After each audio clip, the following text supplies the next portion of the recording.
In this case study, let's use the PDP dashboards to better understand the profile of transfer-in students and their short-term and long-term outcomes. Thomas, our institution's provost, notices that the transfer-in student population's retention rate has declined nearly 9 percentage points between 2019-20 and 2021-22. He takes these data to the president and secures funding to start a transfer student success program in hopes of reversing this trend. He recruits Angela, the Director of Academic Advising, to lead this new initiative and asks her for recommendations on ways to better support transfer-in students. Angela is excited about leading this new program, but before she can make recommendations, she needs more information like how many students transfer to our institution each term, what percentage of transfer-in students complete a credential within 3 years of enrolling at our institution. Of students who transferred in, how many transfer out within 2 years without earning a credential? And how many credits do transfer-in students earn per year? Because Angela has reviewed the training materials for the Postsecondary Data Partnership and has access to the institution's dashboards, she feels confident that she can find the answers to her questions. Let's follow along as she explores the dashboards. Angela's first question is, how many transfer-in students enroll in our institution each term? The enrollment dashboard can answer this question. Navigating to that dashboard, Angela sees that her institution enrolled over 4,600 students in 2022-23.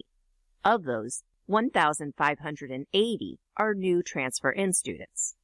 To better understand this population, Angela needs to filter the dashboard to only report transfer-in students. To do that, she filters the enrollment type filter in the dashboard settings to transfer in.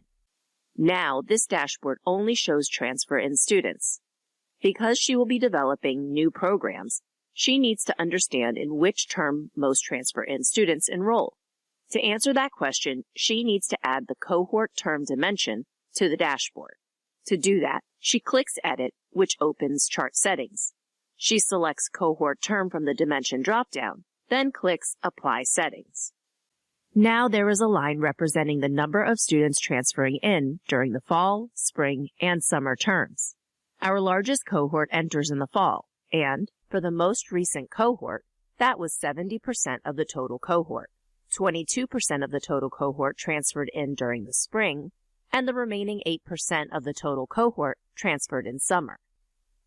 Now Angela is ready to explore her second question, which is, what percentage of transfer-in students complete a credential within 3 years of enrolling at our institution? This is the Outcomes dashboard, filtered to transfer-in students. Because she is interested in 3-year outcomes, she used Chart Settings to remove the 2 most recent cohorts from the report, and she changes the outcomes timeframe to 3 years. Now we're ready to review the results. Scrolling down to the part-to-whole chart, she sees that of the 2019-20 transfer-in student cohort, 43.3% are still enrolled at their institution, and 22.6% earned a bachelor's degree at their institution. She also learned that 19.6% are no longer enrolled in any college and left without earning a credential. The remaining 14.4% transferred out of their institution prior to completing a credential. Of those, 5.7% are enrolled at a 4-year institution, and 3.4% are enrolled at a 2-year institution. 3.1% earned a bachelor's degree at another 4-year institution, and 2.2% earned an associate degree at another 2-year institution. Now Angela is ready to explore her next question, which is, of students who transferred in, how many transfer out within 2 years without earning a credential? Angela navigates to the transfer institution level dashboard to answer that question. Before she looks at the charts, she filters to only include transfer-in students. There are 3 unique filters in this dashboard. Because she's interested in students who transferred into their institution, then transferred out relatively quickly, she leaves the transferred within setting to 0 to 2 years. The destination institution type filters students who transfer to 2 or 4-year institutions. Since Angela is interested in all destination institutions, she will leave that set to all institutions.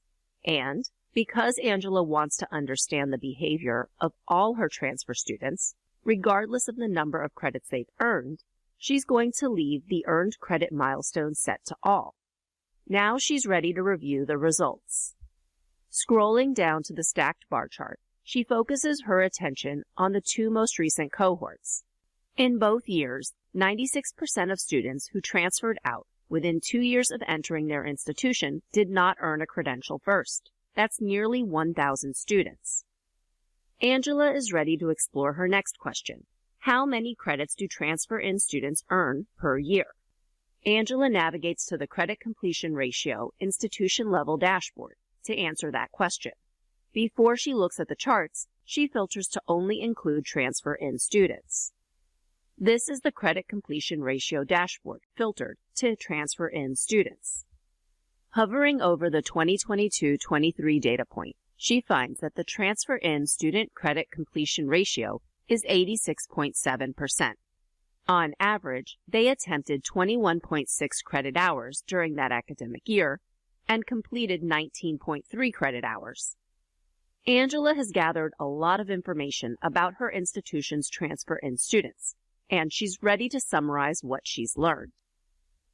Her institution enrolled nearly 1,600 transfer-in students during the 2022-23 academic year. Of those, 70% entered in the fall term, 22% entered in the spring, and 8% entered in the summer. 3 years after enrolling, 43% of the 2019-20 cohort are still enrolled. 23% have earned a bachelor's degree at their institution, 14% have transferred out of their institution, and 20% are no longer enrolled at a college or university. For the more recent cohorts, Angela found that nearly 1,000 newly transferred-in students subsequently transferred out without receiving a credential first. But transfer-in students are completing credits. She found that the average transfer-in student completed nearly 90% of the credits they attempt. Angela drafts the following recommendations and shares them with the provost. Programs must be fully staffed in fall to support the large influx of transfer-in students, but staffing can be reduced in spring and summer. She would like to develop a peer mentoring program that would connect prior transfer-in students with current transfer-in students to help them connect to the institution. She would also like to start a 30 to finish campaign to encourage transfer-in students to accumulate at least 30 credits per year for on-time completion. She would like to reach out to transfer-in students who have left college without completing a credential to discuss options for them to re-enroll. And she would like to reach out to prior transfer-in students who have transferred out to determine if they could finish a credential at this institution using reverse transfer. In summary, Angela was able to learn a wealth of information about transfer-in students by accessing her institution's PDP dashboards. What other information could Angela explore, and how could she use that information to better support student success?